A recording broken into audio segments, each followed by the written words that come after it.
Main features में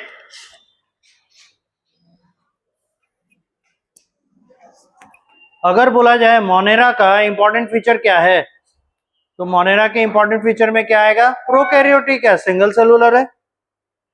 protista का important feature क्या है? यूकैरियोटिक है, सिंगल सेलुलर है। फंजाई ये दुनिया का पहला किंगडम है जिसके सारे सदस्य क्या है? Multicellular eukaryotic. ये टैगलाइन हो जाएगा इसका। तो किंगडम फंजाई, पहला important point, the members of this kingdom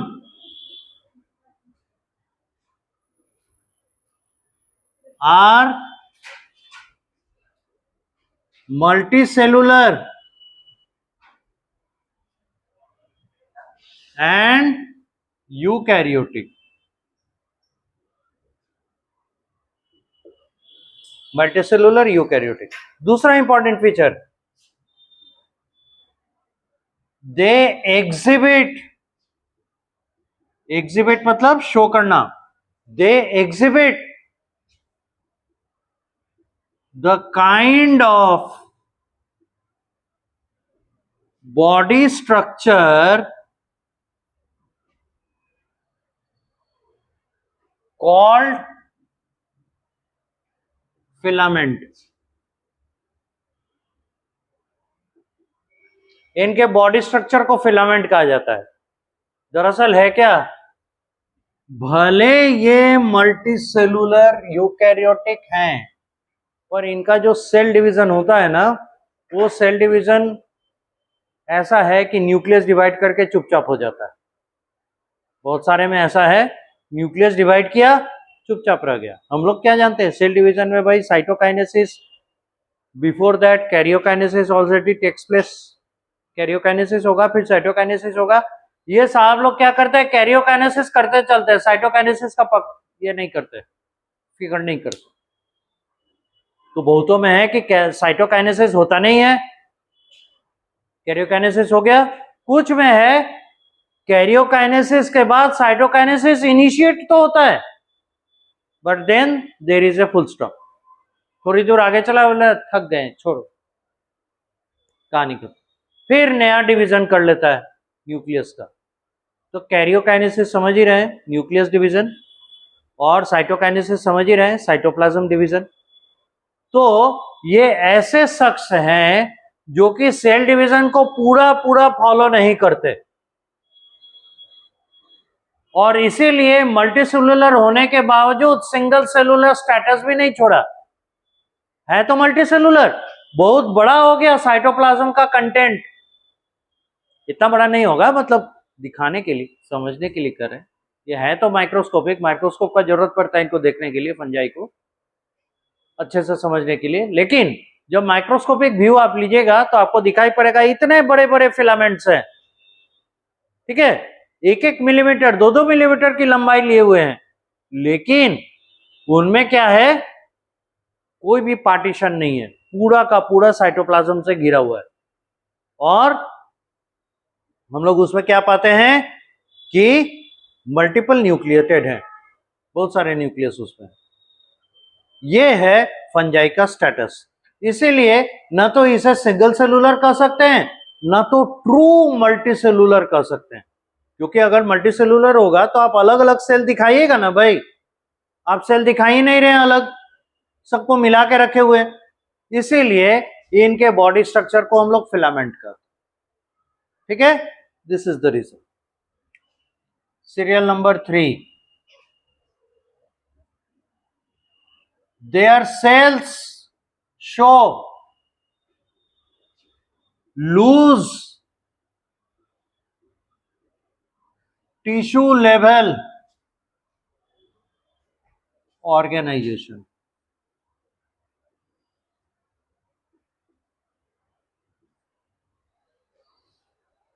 क्योंकि ये समझना पड़ेगा, चलिए एक फिलामेंट में कई सेल्स हैं, उनका तो काम निकल गया, वो सभी सेल्स इकट्ठे हैं, लेकिन जब झुंड में रहेंगे, ऐसा कोई होगा ना जो इन झुंड के, इस गुच्छे के फिलामेंट्स को एक साथ, है ना, रखे हुए है, वो कौन होगा? कुछ तो होगा बाइंडिंग फोर्स, तो बहुत लूज बाइंडिंग फोर्स उन फिलामेंट्स के बीच में काम करता है, and that binding force is actually exerted in a form of tissue. So they organize themselves nearly to a tissue level organization, nearly, not exactly. So that is why we call it as loose tissue level organization. तो body plan इसका loose tissue level, ठीक है, ये reason है. Serial number 4, they are invariably, कोई बताएगा invariably मतलब बिना अपवाद के, वेरिएशन के बिना, इनवेरिएबली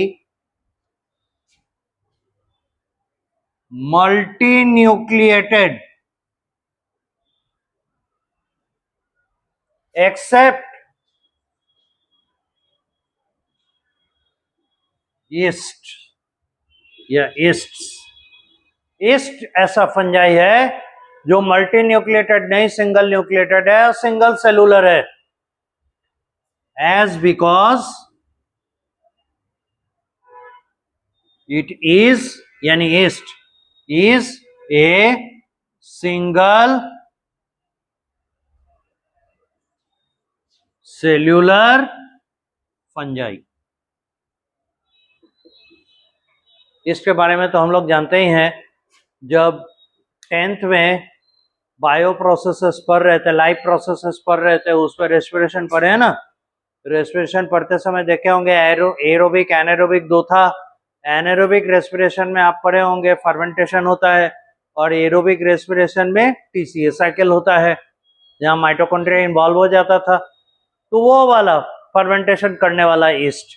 और फिर फर्मेंटेशन दो तरह का पढ़े होंगे, एक है लैक्टिक एसिड फर्मेंटेशन जो बैक्टीरिया में होता है, और हमारे स्केलेटल मसल में होता है जब ऑक्सीजन की कमी हो जाए.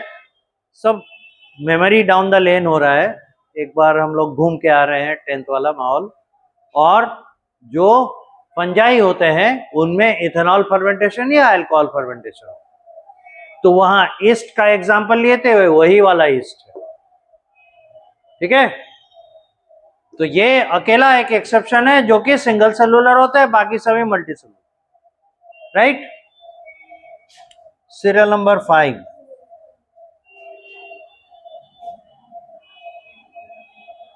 they do cell division but karyokinesis, बोलने की जरूरत नहीं है, कैरियो मतलब न्यूक्लियस, काइनेसिस मतलब डिवीजन. कैरियोकाइनेसिस इज आइदर, या तो is either not followed by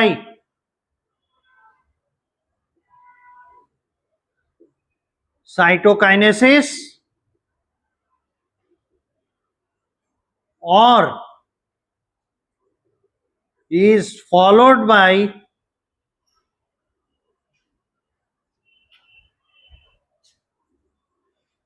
cytokinesis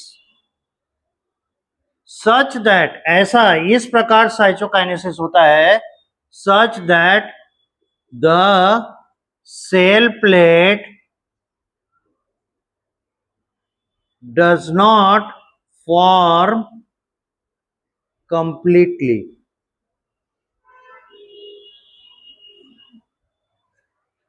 cytokinesis तो शुरू करेगा पर सेल प्लेट फॉर्मेशन कंप्लीट नहीं करेगा. इस तरीके से क्या होगा, हमें फिलामेंट फंजाई के दो प्रकार के मिलते हैं. एक जिसमें साइटोकाइनेसिस आरंभ ही नहीं हुआ, वैसे फंजाई के फिलामेंट को कहते हैं एसेप्टेट. ये मतलब एब्सेंट, सेप्टा मतलब डिवीजन, है ना, पार्टीशन, पार्टीशन एब्सेंट, एसेप्टेट. और दूसरा फिलामेंट वो कहलाएगा जिसमें ये इनिशिएट तो हुआ था साइटोकाइनेसिस, पर सेल प्लेट जो है इनकम्प्लीट रह गया. तो वैसे फंजाई के फिलामेंट को हम लोग कहते हैं सेप्टेट फिलामेंट, ठीक है. पर सेप्टेट मतलब कभी दिमाग में नहीं बैठाइएगा कि उसका डिवाइडिंग वॉल कंप्लीट हो गया ना. ये शुरू हुआ है पर बीच में मैदान छोड़ के भाग गया। ठीक है, देयरफॉर इसी में चलेगा। Therefore there are two sorts of filaments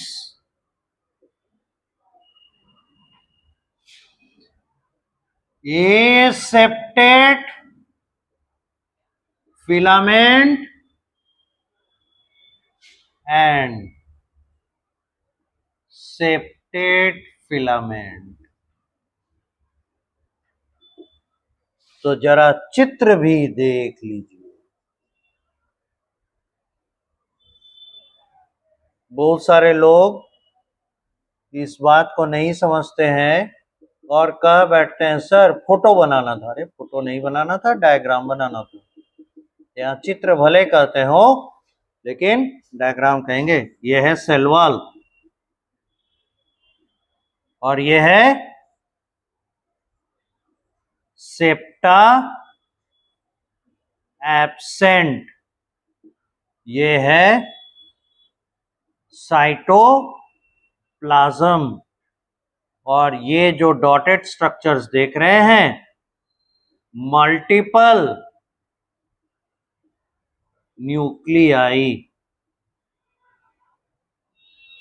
इसी के बगल में एक दूसरा फिलामेंट बना दें, दूसरा फिलामेंट बना दें जिसमें हम लोग दिखा देंगे। देखिए सेल डिवीजन के बाद सेप्टा डेवलपमेंट शुरू तो हुआ था लेकिन बीच में ही छोड़ के भाग गया। तो यहां भी साइटोप्लाज्म, सेल वॉल सभी कुछ होगा, लेकिन तो ये क्या हो जाएगा इसका सेल वॉल। यहां हम लोग कहेंगे सेप्टा, ये सेप्टा है, ये सेप्टा है। डिवाइडिंग लाइन जो कि इनकम्प्लीट रह गया। बाकी साइटोप्लाज्म यहां है, मल्टीपल न्यूक्लियाई ये है। और जरा इसके बारे में तो सोचिए, ये रहा सबस्ट्रेटम। सबस्ट्रेटम मतलब वो धरातल, वो जगह, जो स्थान जिसके ऊपर ये उगेगा और जिसके मदद से ये अपने धरातल पर टिका हुआ है उसे कहते हैं राइजोइड, उसे कहते हैं राइजोइड। तो ये भी पौधे की तरह अपने सराउंडिंग से मटेरियल एब्जॉर्ब करेगा रूट लाइक स्ट्रक्चर से, जिसे यहां नाम दिया गया है राइजोइड। Got the point? यहां तक बनाइए, उसके बाद आगे बढ़ते हैं। फिगर में लिखना पड़ेगा diagram showing septate and aseptate filaments of fungi। Diagram showing septate and aseptate filaments of fungi। पूरा कीजिए। तो हम लोग पहुंच चुके हैं कुछ फंजाई के प्रॉपर्टीज की ओर, उसके स्ट्रक्चर को देख रहे हैं, वो सेल डिवीजन कैसे करता है ना, उसकी आदत को हम लोग समझें। अब आगे देखिए कहता है क्या कि इसका न्यूट्रिशन कैसा होगा। याद है हम लोग पहले एक कंपैरेटिव चार्ट बनाए थे सभी किंगडम्स का, उसमें न्यूट्रिशन में क्या आया था, कैसा न्यूट्रिएंट कैप्चर करने वाला ऑर्गेनिज्म है। Basically heterotrophic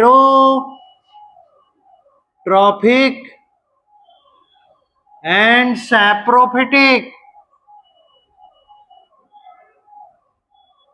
but some are pathogenic to plants and animals, so are parasitic. तो पैरासाइट वो हो गया जो अपने फायदे के लिए दूसरे को नुकसान पहुंचाता है, ये अपने न्यूट्रिशन के लिए दूसरे को नुकसान पहुंचाता है। और उन दूसरों में कौन कौन है? तो प्लांट्स हैं और एनिमल्स हैं जिनको ये नुकसान पहुंचा सकते हैं। तो उनके लिए पैथोजेनिक हो गए, उन्हें इन्फेक्शन दे रहा है और ये अपना फायदा पहुंचा रहा है। ठीक है, इसीलिए इसका जो हेटेरोट्रॉपिक मोड ऑफ न्यूट्रिशन है वो किस तरीके से होगा? या तो सैप्रोफिटिक होगा या फिर पैरासिटिक होगा, याद रखिए। ठीक है, या तो सैप्रोफिटिक होगा या पैरासिटिक होगा। On the environment context, environment के कंसर्न में अगर हम इसकी बात करें तो ये होते हैं बेसिकली डिकम्पोजर, समाप्त करने वाले। जो ऑर्गेनाइज बॉडी है उसको डिसऑर्गेनाइज करके, है ना, सिंपल कंपाउंड्स में ब्रेक करके बदल देता है। On the environment context they are decomposers.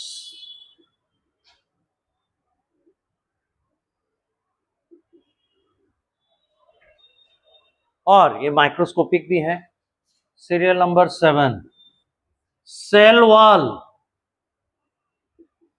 Present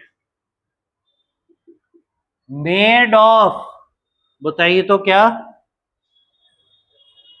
इसके सेल वॉल का मटेरियल कौन बता पाएगा? कोई टेबल याद नहीं किया, वेरी वेरी गुड, बड़े लोग हैं, भूलिएगा ही। Made of chitin, also called as fungal cellulose।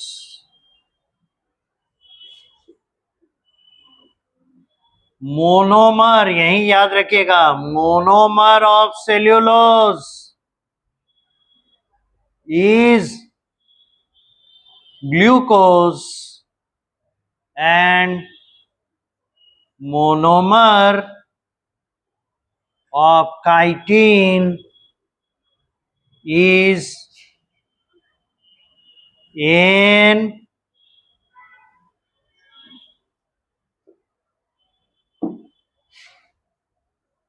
acetyl glucosamine. याद रखिएगा, उसका होता है ग्लूकोज, इसका होता है एन एसिटाइल ग्लूकोसामीन। बड़ा इंपॉर्टेंट है, जब बायोमॉलिक्यूल पढ़िएगा ना वहां पे ये आएगा आपके सामने। और ये वही काइटिन है जो कि इंसेक्ट्स के बॉडी पर भी पाया जाता है, यानी आर्थ्रोपोड्स उसमें भी पाया जाता है। और ये फंगस के सेल वॉल का भी मटेरियल होता है काइटिन। इसलिए काइटिन को कई बार फंगल सेल्यूलोज कह देते हैं। और सेल्यूलोज इसलिए कह देते हैं एक सिनोनिम की तरह, इसलिए क्योंकि सेल्यूलोज का जो कंपोजिशन होता है वो ग्लूकोज होता है। सेल्यूलोज एक पॉलीमर है और इसका मोनोमर होता है ग्लूकोज। ये भी ग्लूकोज ही है पर ग्लूकोज में डेरिवेशन हो गया है। ठीक है, एक ग्रुप छिटक के कोई दूसरा ग्रुप इसमें घुस गया है, इसको कहते हैं डेराइव्ड शुगर। ये शुगर के जगह पे ग्लूकोज है तो ये डेराइव्ड ग्लूकोज है। आई बात समझ में? तो ये क्या हो गया? ग्लूकोज का एक रूप है एन एसिटाइल ग्लूकोसामीन, ये काइटिन का मोनोमर है। यही बार बार रिपीट होकर विशाल विशाल काइटिन का मॉलिक्यूल बनाता है। पॉलीमर क्या होते हैं? रिपीटेशन ऑफ मोनोमर, उससे बनता है। तो यहां पे इसका मोनोमर कौन हो गया? N acetyl glucosamine. और सेल्यूलोज का मोनोमर कौन हो गया? ग्लूकोज। याद रखने वाली बात। ठीक है, अब देखिए serial number 8, reproduction.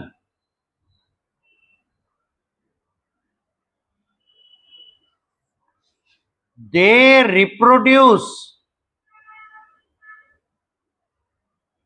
either by asexual method or by sexual method. ये दोनों प्रूफ शो करते हैं. और and invariably the sexual reproduction is the key feature of a fungi. किसी भी फंजाई के सदस्य का मुख्य लक्षण उसमें सेक्सुअल रिप्रोडक्शन होता है. ये सेक्सुअल रिप्रोडक्शन तो एक स्टेप नहीं है, वो तो करेगा ही करेगा, पर सेक्सुअल रिप्रोडक्शन जरूर करेगा. और पाए गए खोजे गए नए फंजाई में जब तक सेक्सुअल रिप्रोडक्शन का पता नहीं चलता, मेथड का पता नहीं चलता, तब तक उसे ट्रू फंजाई के ग्रुप में शामिल नहीं करते. वो साइड लाइन में खड़ा रहता है. आप मुख्य धारा में तब एडजस्ट होंगे जब आपका पता चलेगा कि आप किस प्रकार से सेक्सुअल रिप्रोडक्शन शो करते. ये फंजाई के साथ क्राइटेरिया है. इसीलिए कहा गया is the key feature of fungi. ये इतना इंपॉर्टेंट है, इतना इंपॉर्टेंट कैरेक्टर है फंजाई के लिए कि to become a fungi a member has to show sexual reproduction. और उसका पता कौन पता करेगा? हम ही लोग करेंगे ना. तो जब तक हम लोग को नहीं पता चलता है, साइंटिस्ट को नहीं पता चलता है कि सेक्सुअल रिप्रोडक्शन का मेथड क्या है, किस प्रकार इसका लाइफ साइकिल सेक्सुअल रिप्रोडक्शन से चलता है, तब तक उसे ट्रू फंजाई के ग्रुप में नहीं डालते. इसका मतलब हम लोग फंजाई को दो ग्रुप में बांटते हैं, एक ट्रू और एक स्यूडो. और स्यूडो फंजाई में कौन होंगे? वेटिंग. आपका अभी पता नहीं चला है, जैसे ही पता चलेगा आप मुख्य धारा में शामिल होंगे. समझ गए कैसे हम लोग इसके साथ बर्ताव करते हैं? क्लासिफिकेशन सिस्टम का ये फंजाई के लिए बहुत इंपॉर्टेंट फीचर, याद रखने वाली बात. फिर देखिए. अच्छा, तब तक इधर लिखिए, ये बोर्ड का हिस्सा साफ करें.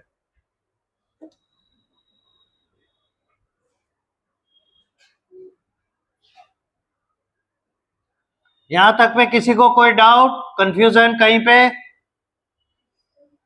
और क्या अलग लग रहा है प्रोटिस्टा से? सब दिमाग में बैठाते जाइए, क्योंकि ये कंपैरिजन, कंपैरेटिव फीचर बहुत इंपॉर्टेंट होता है. और आप याद रखिएगा, मानिएगा, जब आप क्वेश्चन सॉल्व करने बैठेंगे, इन्हीं कंपैरेटिव फीचर्स पे ज्यादा करके सवाल पूछे जाते हैं और हम भी पूछेंगे, इसलिए आप ध्यान रखिएगा.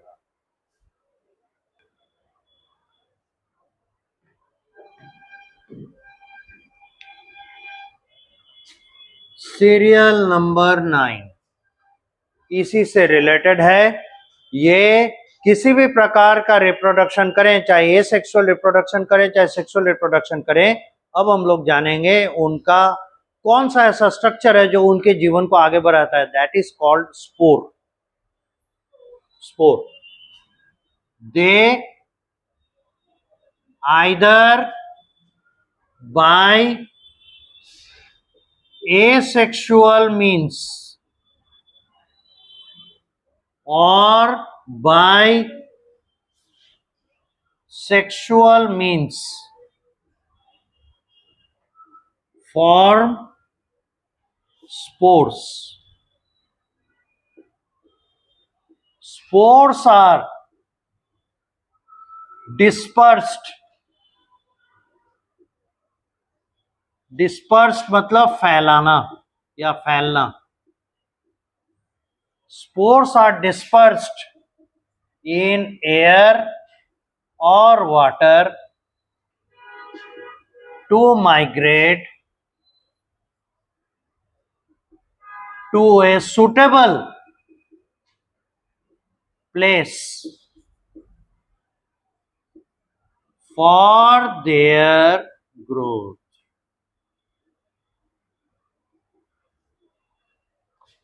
ये कुछ भी करें, ये सेक्सुअल रिप्रोडक्शन करें चाहे सेक्सुअल रिप्रोडक्शन करें, ये स्पोर फॉर्म जरूर करेंगे। और वो स्पोर क्या होते हैं? छोटे छोटे स्ट्रक्चर्स हैं जिन्हें पानी द्वारा, जल द्वारा और हवा द्वारा, वायु द्वारा फैला दिया जाता है। और फैलाने के बाद जब वो सुटेबल एनवायरनमेंट पे पहुंचते हैं, वहां पे वो नए फंगस का फिलामेंट तैयार करता है। इस तरीके से इनका जनरेशन आगे बढ़ता है। So in any means they will form the spores. यहां तक लिखिए, तब तक इधर मिटाते हैं।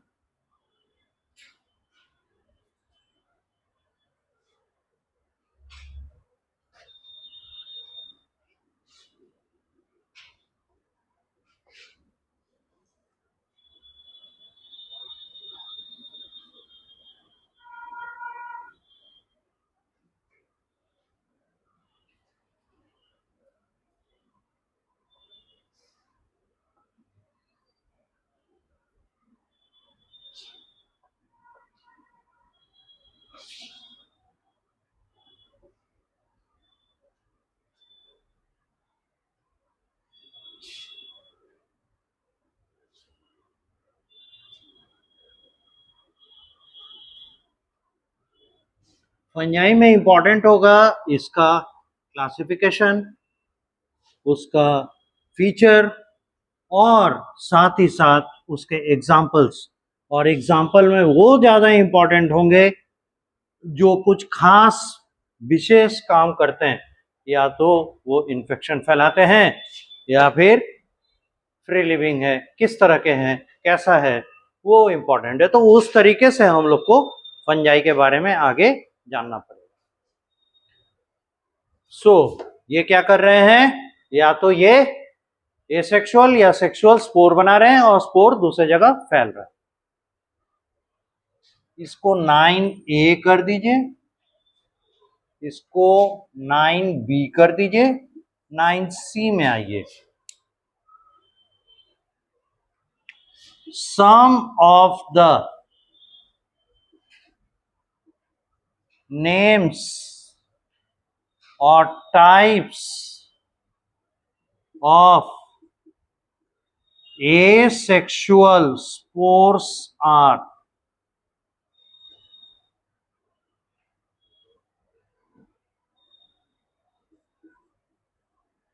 conidiospore,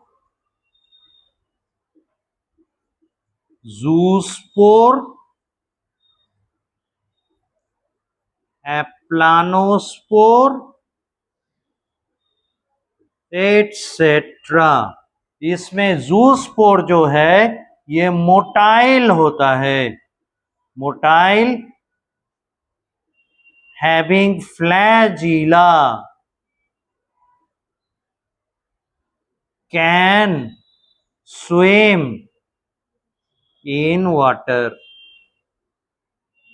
ये जो हैं जूस्पोर्स, ये मोटाइल स्पोर होते हैं, पानी में तैर सकते हैं और इसलिए पानी में पनपने वाले फंजाई में ही बनते हैं और ये फ्लैजिला के द्वारा तैरते हुए सुटेबल जगह पे जा सकते हैं। याद रखिएगा, these are all asexual spores.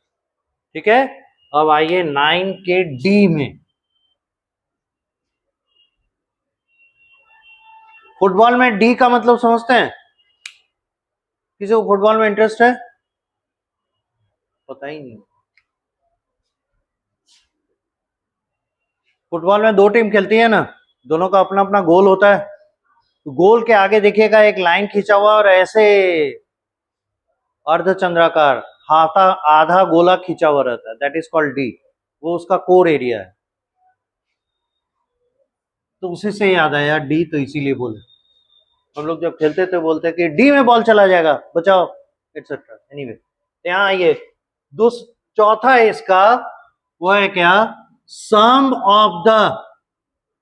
देखिए, हम अपने तरफ से बहुत कोशिश कर रहे हैं सिस्टमेटिक रखने का, ठीक है, फिर भी थोड़ा बहुत ओवरलैप होता है, उसके लिए हम कुछ कर नहीं सकते हैं क्योंकि ये है इतना बड़ा, बहुत बड़ा है फंजाई, लेकिन उसको सम अप करके, समराइज करके एनसीईआरटी बहुत छोटा कर दिया है। उसको थोड़ा सा एक्सपेंड कर रहे हैं ताकि आपको समझ में आए कि इनके क्या काम है, क्यों इस तरीके से ये करता है और कहां कहां से क्वेश्चन आता है। मोस्ट इंपॉर्टेंट पार्ट कि क्वेश्चन कहां से पूछेगा उसका हमको तैयारी होना चाहिए, पता होना चाहिए, और साथ ही साथ इस ऑर्गेनिज्म, इस फाइलम, ये किंगडम के बारे में भी जानकारी। अब आगे देखिए, some of the sexual spores are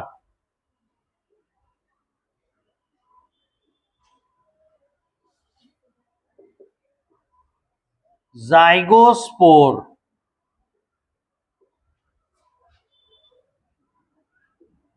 ascospore, basidiospore.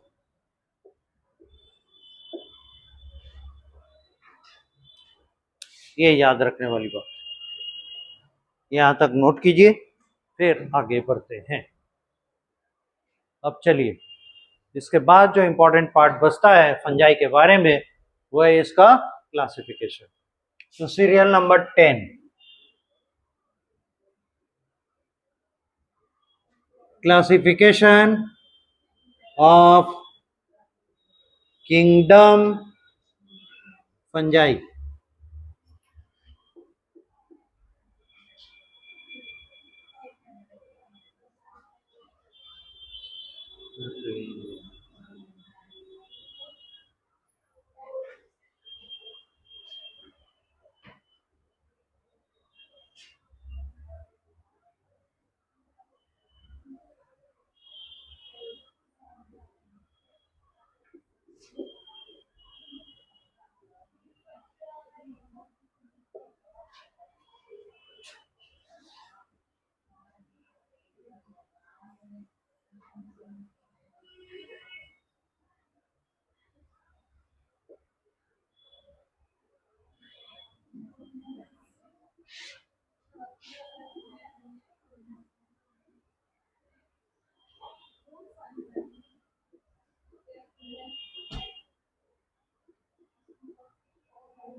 इन्हें बेसिकली दो भाग में बांटा गया है। तब से बोल रहे थे कि देखिए, सेक्सुअल रिप्रोडक्शन जिनमें पता है उन्हें हम लोग ट्रू फंजाई ग्रुप में रखते हैं, और जिनका सेक्सुअल रिप्रोडक्शन अभी तक नहीं पता चल पाया है, पर होता जरूर होगा, अदरवाइज वो फंजाई कैटेगरी में ही नहीं आते, अभी हम लोग नहीं सर्च कर पाए हैं, तो वैसे को हम लोग स्यूडो फंजाई ग्रुप में रखते हैं। स्यूडो फंजाई वाले को ड्यूटेरोमाइसेट कहते हैं, है ना, इसका एक ही ग्रुप है ड्यूटेरोमाइसेट। ट्रू फंजाई का 3 ग्रुप है, फाइकोमाइसेट, एस्कोमाइसेट एंड बेसिडियोमाइसेट। ठीक है, इनमें क्या खास बात है, फाइकोमाइसेट जो है ये होते हैं एक्वेटिक, एक्वेटिक फंजाई है, और एस्कोमाइसेट और बेसिडियोमाइसेट ये दोनों ही टेरेस्ट्रियल हैं, टेरेस्ट्रियल फंजाई। ठीक है, और ये जो होते हैं प्रिंसिपली, अधिकतर principally they are decomposers,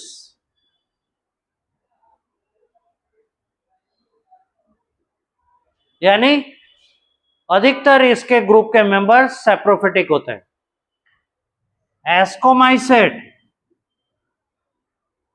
also called as sac fungi, sac यानी बैग, बैग जैसा, और basidiomycete also called as club fungi. Club यानी गधा, गधा जैसा दिखने वाला, क्लब फंजाई। ठीक है, ये क्लासिफिकेशन नोट कीजिए, तब तक इधर मिटाएं।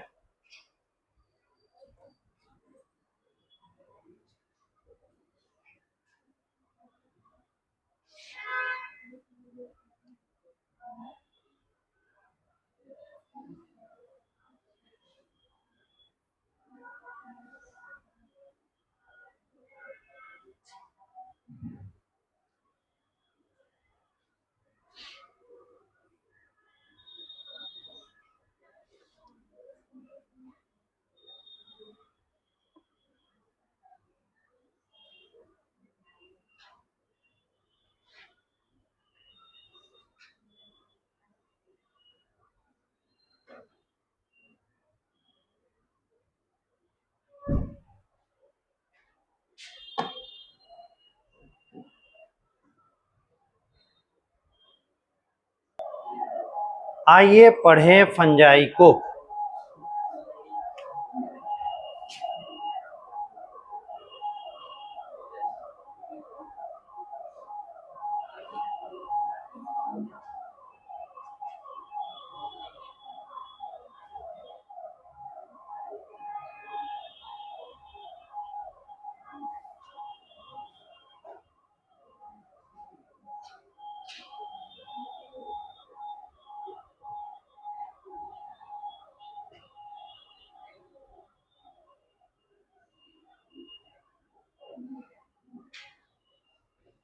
ये चार थे, चारों को ले आए। नंबर 1,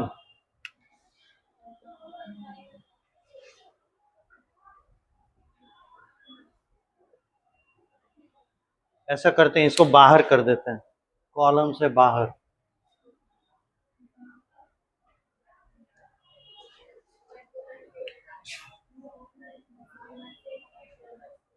टाइप ऑफ फिलामेंट, फाइकोमाइसेट का फिलामेंट होता है एसेप्टेट,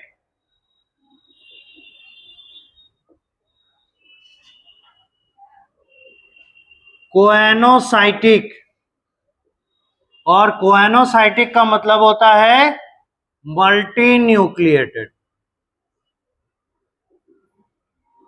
ठीक है, इसमें सेप्टा नहीं होता है। और एस्कोमाइसेट का ये होता है सेप्टेट फिलामेंट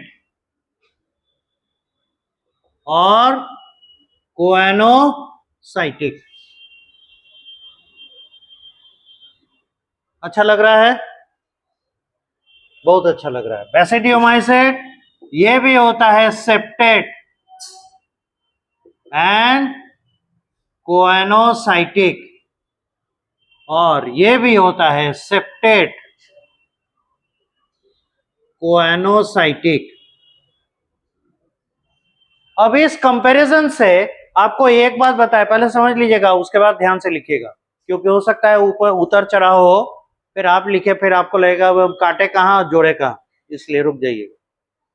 यहां देखिए, फिलामेंट के कैरेक्टरिस्टिक के आधार पे आप जानते हैं ना, ड्यूटेरोमाइसेट को हम लोग किस कैटेगरी में रखे हैं? ट्रू फंजाई में तो नहीं रखे हैं, पर इसका फंगल बॉडी यानी कि फिलामेंट का आकार, फिलामेंट का कंस्ट्रक्शन देख के आपको क्या लगता है?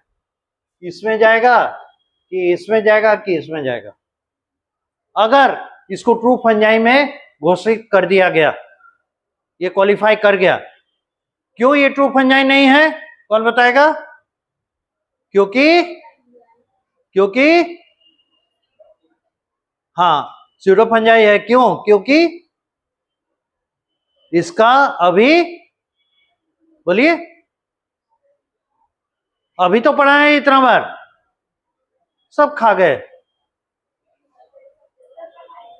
भेजेंगे, खाना खाने के लिए भेजेंगे, ये सब मत खा जाइए। क्यों ट्रू फंजाई नहीं है? क्योंकि सेक्सुअल रिप्रोडक्शन नहीं पता। तो जिस दिन पता चलेगा उस दिन इनके मेंबर्स को किस में भेजेंगे? इसमें कि इसमें कि इसमें? किस में भेज सकते हैं? फाइकोमाइसेट पे भेज सकते हैं? नहीं ना। किस में? इसमें आ सकता है, आ सकता है, और इसमें आ सकता है, बिल्कुल। तो जब ये क्वालिफाई करेगा ट्रू फंजाई के रूप में, तब या तो वो एस्कोमाइसेट में जगह बनाएगा या बेसिडियोमाइसेट में जगह बनाएगा। आई बात समझ में? Serial number 1, serial number 2,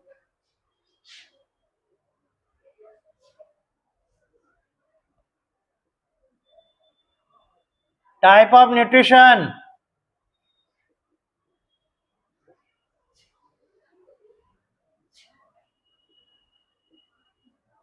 basically saprophytic with few members as parasitic। कुछ एक मेंबर को पैरासिटिक छोड़ के बाकी सभी सैप्रोफिटिक होते हैं. एस्कोमाइसेट, they are saprophytic and parasitic both. ये दोनों होते हैं. और ये they are saprophytic और parasitic. Some are edible also. यहां भी some are edible also, यानी कुछ ऐसे मेंबर्स हैं जिन्हें खाया जा सकता है. ये एक हो गया.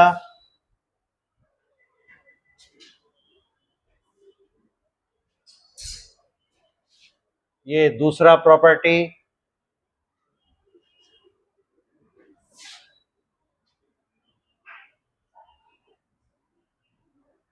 They are saprophytic और पैरासिटिक. ये भी या तो सैप्रोफिटिक होते हैं या पैरासिटिक होते हैं. सीरियल नंबर 3, हैबिटेट कहां पाए जाएंगे? ये एक्वेटिक हैबिटेट है.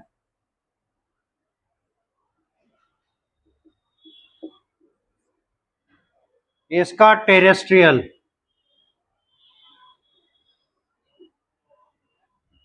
इसका भी टेरेस्ट्रियल, इसका भी टेरेस्ट्रियल.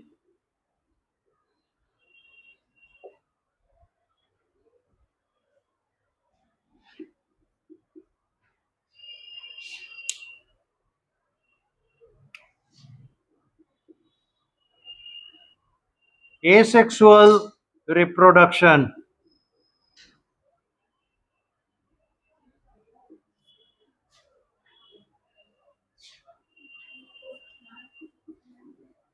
by zoospores, एप्लानोस्पोर्स. देख लीजिए, ये जूस्पोर और एप्लानोस्पोर बनाते हैं. एस्कोमाइसेट, they form zoospore एप्लानोस्पोर.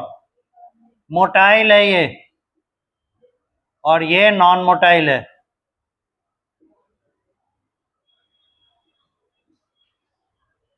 They form कॉनिडियोस्पोर. आ गया कॉनिडियोस्पोर. कॉनिडियोस्पोर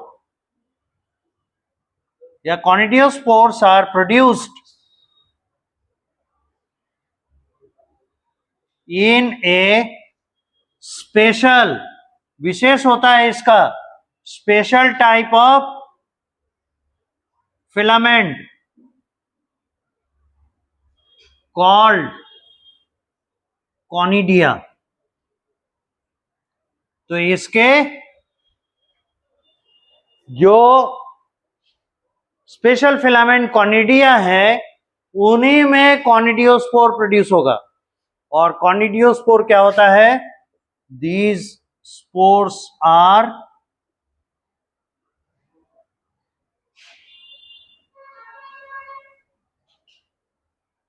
एंडोजीनस.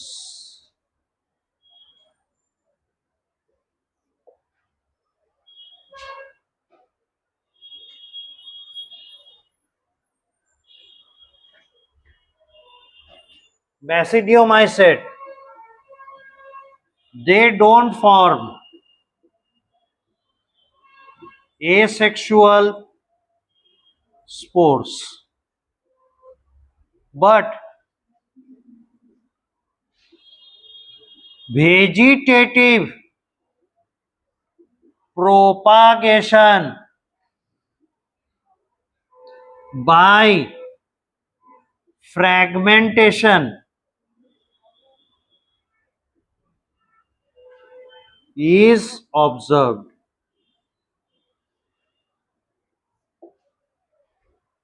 और इसमें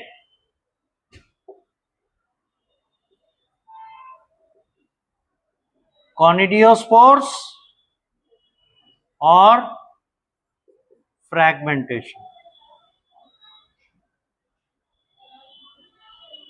यहां तक पूरा कीजिए।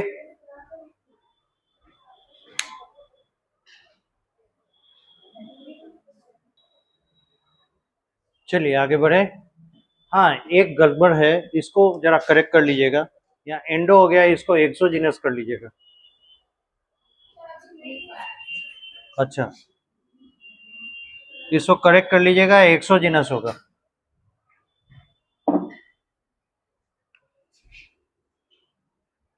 एक्सोजीनस मतलब बाहर की ओर एक्सपोज रहना, एंडोजीनस मतलब फिलामेंट के अंदर घुस जाना, फिलामेंट के अंदर ही रहना। वैसा नहीं होता है, फिलामेंट के बाहर रहता है, एक्सपोज रहता है।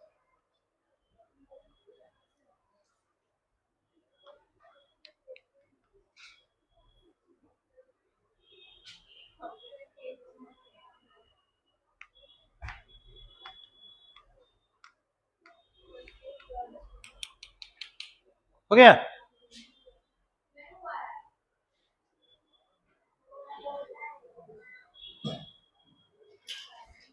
हो गया होगा। ऊपर वाले को थोड़ा इरेज करें।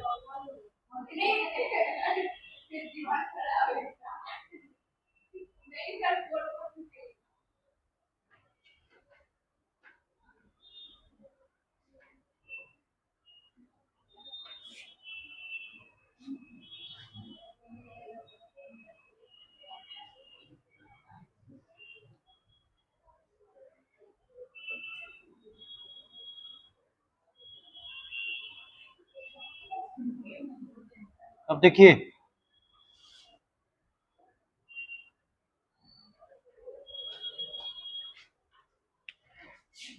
Serial number 5, sexual reproduction.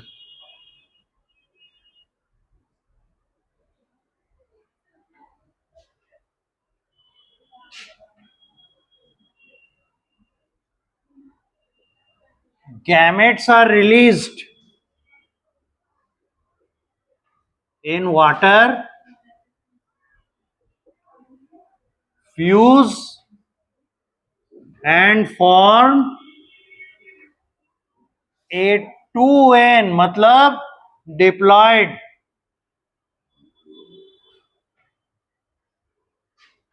Zygospore. इनके गैमेट्स चूंकि एक्वेटिक हैं, वाटर ही सब कुछ है, तो वाटर में ये अपने स्पोर्स रिलीज करते हैं, वो मतलब गैमेट्स रिलीज करते हैं, वो आपस में फ्यूज करते हैं। फ्यूज करने के बाद जो स्ट्रक्चर बनाता है उसे कहते हैं जाइगोस्पोर। अब इस जाइगोस्पोर की हालत क्या है? डिप्लॉयड हो गया।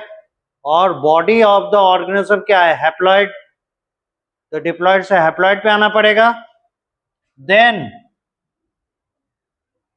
दे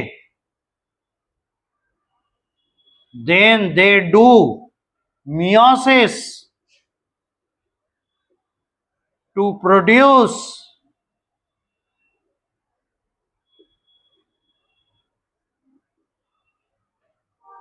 haploid cells which grow into new fungal filament। ये है फाइकोमाइसेट की कहानी। यहां तक नोट कीजिए। एस्कोमाइसेट पे अब हम लोग पहुंचे।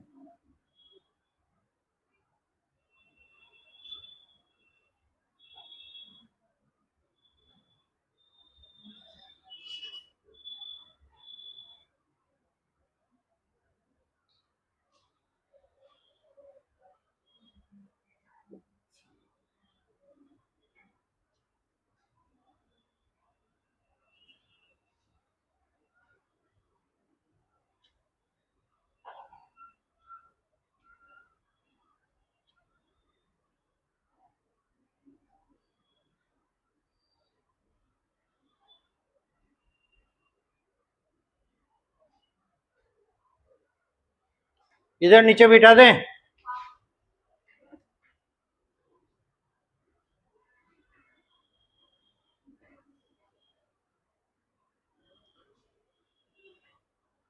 तो फाइकोमाइसेट में जो ट्रूली डेडिकेटेड एक्वेटिक होते हैं उनमें इसी तरह से चलता है।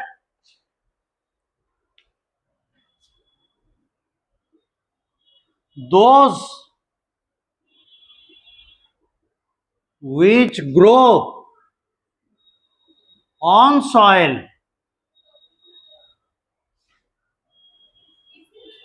हाँ, देयर, ये तो ट्रूली एक्वेटिक जो है वो टेरेस्ट्रियल ओरिजिन के जो हैं फाइकोमाइसेट, उनका their filaments of opposite type fuse to form a new filament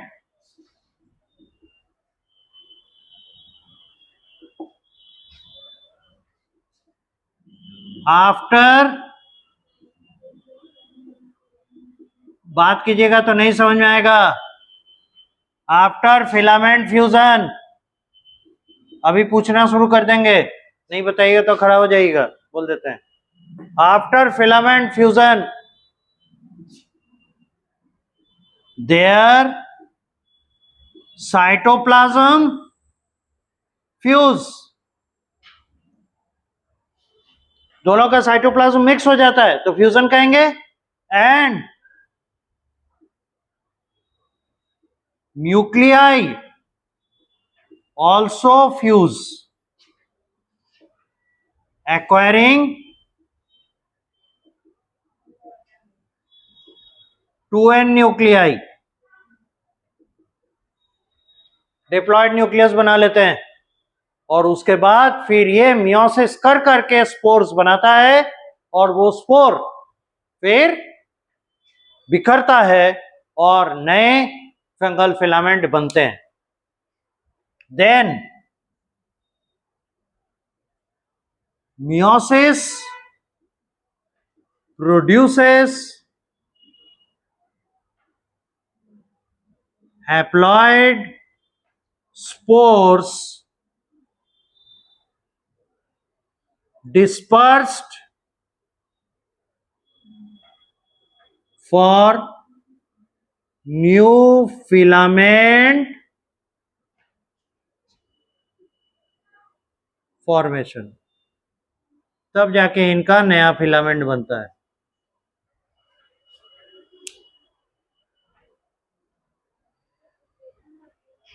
ये था फाइकोमाइसेट का सेक्सुअल रिप्रोडक्शन का प्रोसेस। जी पढ़ाएंगे तब ना।